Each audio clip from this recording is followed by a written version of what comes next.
And then, of course, if it is true that there is a problem about putting together the kingdom and the cross, there is also inevitably a problem about putting together kingdom and cross on the one hand, if you can hold it like that, with resurrection. And so many theologians in this last century have used the idea of resurrection, or the word and the concept of resurrection, not actually to mean the bodily rising again of the kingdom bringer who was crucified, but simply as a way of saying that Jesus is around somewhere, he's still a spiritual presence, and even though his body may be mouldering in a tomb, well, never mind, because that history was irrelevant, and now he's escaped all that, and so now we can have some kind of relationship with him. That's not what resurrection is all about. The resurrection in the New Testament is the resurrection of the kingdom bringer, the resurrection of the crucified kingdom bringer, not of someone or something else. It is vital in the New Testament that the risen Jesus is known by the mark of the nails and the thrust of the spear in his side.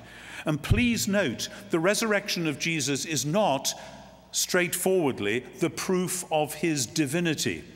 Yes, you can get to that, as Thomas got to it a week after Jesus' resurrection when he said, "My Lord and my God." But actually, the resurrection, first and foremost, demonstrates that Jesus really was Israel's Messiah. Do not short-circuit the Israel dimension in the story of Jesus. You will falsify it. You will misunderstand it. You will force it into your own worldview instead of opening up your own worldview humbly to receive that which comes at you from Scripture itself. The resurrection says he really was Messiah all along, which means that his death was the Messianic death, which means that his death was the death which establishes the kingdom. That's why he had King of the Jews written over his head, because on that cross he was doing the messianic thing, defeating the powers that had enslaved the people of God and the whole world. To conquer death, you only have to die, as Tim Rice actually put it in Jesus Christ Superstar. But if he was the Messiah, and if his death was the messianic death, then if his death paradoxically was the defeat of all the powers of tyranny and ultimately death itself, death being the last weapon of the tyrant, then his resurrection means that new creation has begun. I don't know how many Easter sermons we've got between us here tonight, either the ones that you've preached or the ones that you've heard.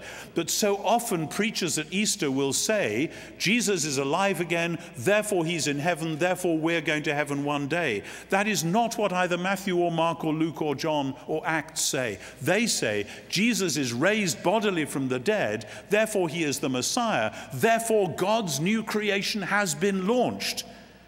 The old world of exile and sin has been dealt with. The new age has dawned, and therefore we have a job to do. That is endemic in the confession of resurrection. It is not, we just have a nice future way and by in the sky or anything like that. It's Jesus is raised from the dead, therefore new creation has begun, and therefore we have a job to do. And part of that job is to tell the story of Jesus as the climax of the story of God, Israel's God, and as the climax of the story of Israel, the means of the world's redemption.